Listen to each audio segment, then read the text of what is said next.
শততম টেস্টের প্রথম দিনটা স্বপ্নের মতো কেটেছে বাংলাদেশের।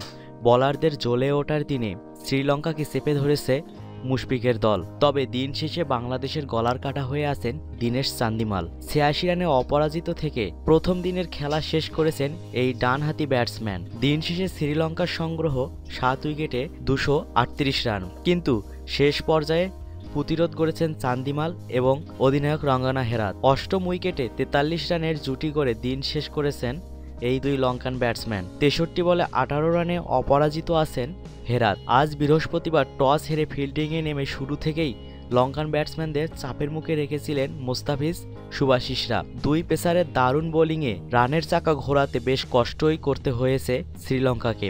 লঙ্কান শিবিরে প্রথম আঘাতটি হানতেও খুব বেশি সময় নেননি মুস্তাফিজ। নবম ওভারে দিমুখ করুণারত্নেকে মেহেদী হাসান মিরাজের তালুবন্দি করেন কাটার মাস্টার। তখন শ্রীলঙ্কার স্কোরবোর্ডে জমা হয়েছিল মাত্র ১৩ রান।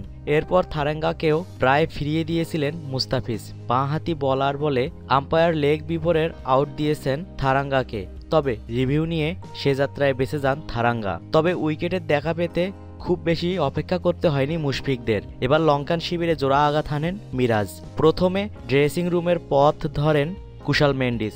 ডানহাতি অফ স্পিনারের বল খেলতে গিয়ে উইকেট থেকে কিছুটা বেরিয়ে আসেন মেন্ডিস। চতুর মুশফিক উইকেট ভাঙতে বেশি সময় নেননি। মেন্ডিজের পরপরই বিদায় নেন উপুল থারেঙ্গা। প্রথম সেশনের শেষ পর্যায়ে আশেলা গুণারত্নেকে সাজঘরমুখী করেছেন শুভাশিস রায়। প্রথম সেশনে ৪ উইকেট তুলে নিয়ে শ্রীলঙ্কাকে কোণঠাসা করে ফেলেন মুস্তাফিজ মিরাজরা।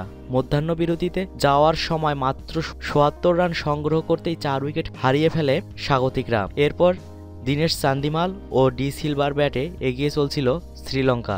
৬৬ রানের এই প্রথম সেশনের দুর্যোগটা কাটিয়ে ওঠে তারা। এদিকে বাংলাদেশের জন্য বিস্ফোরা হয়ে উঠছিল চান্দিমাল ডি সিলভার জুটি, তবে ফোড়াটা বড় হতে দেননি তাইজুল ইসলাম।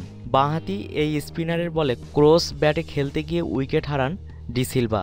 ৫৪ বলে ৩৪ রান করেন এই ব্যাটসম্যান। নিরোশান ডিকোয়ালাকেও নিয়ে আরও ভালো জুটি গড়েন চান্দিমাল। ৪৪ রান যোগ করার পর ডিকোয়ালাকে বোল্ড করেন সাকিব। এরপর দিলরুয়ান পেরেরাকে ফেরান মুস্তাফিজ। এরপর দিনের খেলা তখনও ৬.৫ ওভার বাকি। তার আগে থেকেই লঙ্কান ক্রিকেটাররা আম্পায়ারের কাছে আর্জি জানাচ্ছিল খেলা বন্ধ করে দেওয়ার জন্য।